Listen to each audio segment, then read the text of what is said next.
Hello, good morning everyone. আজকে সকাল থেকে ব্লগটা শুরু করে দিলাম।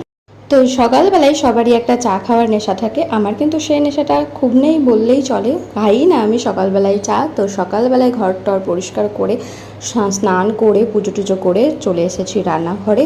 তো সকালবেলায় যেটা খাই সেটা হচ্ছে আদা, জিরে, তারপর মৌরি, একটা দারচিনির টুকরো, ওইগুলোকে আমি আগে ড্রাই রোস্ট করে একটা স্মুথ পেস্ট করে রেখেছিলাম, ড্রাই পেস্ট। আর তার সাথে দেখো আদা কুচি দিয়ে এটাকে ফুটিয়ে নিয়ে কিন্তু একটু জল গরম করে খেয়ে নেব। লেবু চিপেও খাওয়া যায়, কিন্তু লেবুটা আমি খাচ্ছি না, অ্যাসিডিটি হচ্ছে কয়েকদিন, তাই জন্য। আর তার সাথে খেয়ে নিলাম আমন্ড, ভেজানো ছিল সে রাত্রে, সেটা খোসা ছাড়িয়ে খেয়ে নিলাম। সকালবেলা মেয়ে মানেই তাড়াহুড়ো লেগে গেল। দেখো আমার তো একার সংসার, তার মধ্যে বরমশাই আবার বেরোবে, তার জন্য তাড়াতাড়ি করে রুটি করে দিচ্ছি। রোজ রোজ রুটি খেতে চান না উনি, তো আজ 4-5 দিন বাদ রুটি করলাম। রুটির সাথে আজকে কোনো সবজি রাখবো না। বেশ কিছুদিন ধরে আমগুলো জমা হচ্ছে ফ্রিজে, তো সেগুলো না খেলেও পচে যাবে, তাই জন্য আজকে ঝটপট করে কিন্তু রুটিটা করে নিলাম। আর আজকে আম দিয়েই কিন্তু সার্ভ করে দেবো ব্রেকফাস্ট।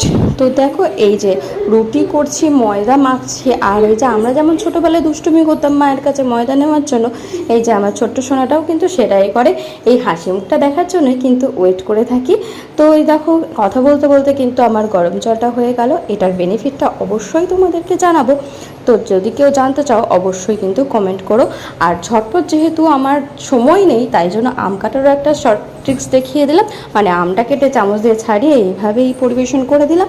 দেখো সকালে ব্রেকফাস্টে শেষ করে নিতে হবে। আম দিয়ে রুটি খেতে কিন্তু আমার ভীষণ ভীষণ ভালো লাগে, খুব টেস্টি লাগে। সকালে রান্না বান্না শেষ করে কিন্তু রান্না শুরু হয়ে গেছে দুপুরের জন্য। হাঁড়িতে ভাত বসিয়ে দিলাম, আরেকদিকে মামামের জন্য খাবার বসিয়েছি, আরেকদিকে আমার ক্যান্ডি শোনার জন্য দেখো মুসুর ডাল আর মাছ সেদ্ধ বসিয়ে দিয়েছি। তবে এই পচা গরমে সত্যি করে রান্না করতে একদম ভালো লাগে না। তবে মুখ যে লোলা, একটু মুখরোচক কিছু না হলে খেতেও ভালো লাগে না, তাই জন্য বানিয়ে নেবো ঝিঙে আলু পোস্ত। বেশি কিছু না, মাত্র দুটো সবজি দিয়ে আজকে সেবর করে দেবো। আর বানিয়ে নেবো হচ্ছে কাতলা মাছের কারি। দেখো ঝটপট করে রান্না হয়ে গেল কিন্তু আমার ঝিঙে আলু পোস্ত। কাতলা মাছের কারির জন্য রেডি করে নেব মাছটা প্রথমেই ভেজে তুলে নিয়ে তারপর মশলাটা রেডি করে কিন্তু করে নেব কারিটা। চলো কারিটা যতক্ষণ হচ্ছে মেয়েকে রেডি করে নেবো, স্নান করিয়ে নেবো, তার জামা কাপড় কেচে তাকে খাইয়ে দাইয়ে রেডি করে নিলাম। ছোট রিলসের মাধ্যমে শেয়ার করলাম ভিডিওটা, পরবর্তীতে রেসিপি নিয়ে আসবো। আর কাতলা মাছের আর কি রেসিপি তোমাদের ভালো লাগে সেটাও কিন্তু অবশ্যই করে জানাবে। তো রান্নাবান্না আমার শেষ হয়ে গেল, এবার ক্যান্ডি সোনাকে চলো খেতে দিয়ে দিই। কেমন লাগলো ব্লগটা অবশ্যই কমেন্টে জানিও। টাটা।